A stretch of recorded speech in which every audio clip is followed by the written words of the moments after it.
Hi knitters, it's Mimi with Pastiche Knitwear, and today I want to show you how to do the brioche stitch. It's really a lovely, beautiful fabric and really fun to do. For those of you that are going to try my shawl pattern but you've never done brioche before, I just wanted to show you how to do basic brioche so that you get a taste of it before you go to already starting in with increases, which can be a little tricky if you don't know how to do brioche. So I've cast on 9 stitches. And on this piece, my first and last 2 stitches will be a garter edge, and I'm going to work the brioche on the interior stitches.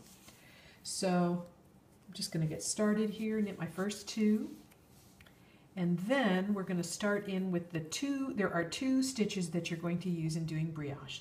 One of them is called a yarn forward and slip. Now for American knitters, it's just what it tells you to do. You're going to bring the yarn forward, slip 1 stitch purlwise. And now we're going to just plain knit the next stitch. Then we're going to yarn forward and slip and knit, yarn forward and slip, and then our last 2 stitches are our garter edge. So now let's turn it around and let's take a look at what we've made here.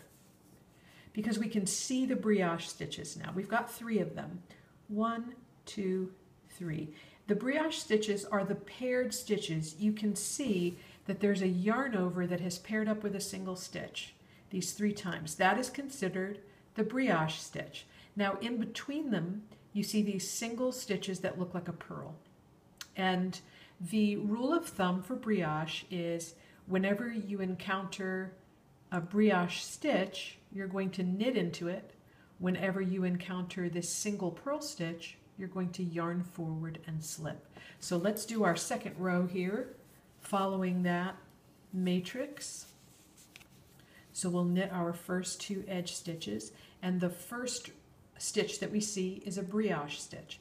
Now you're going to see this abbreviated BRK, and a lot of people call that bark, and all it is you're knitting into the brioche stitch.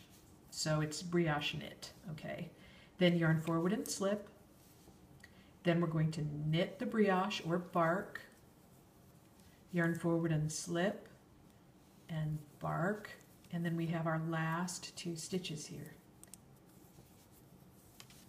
And now let's turn it around.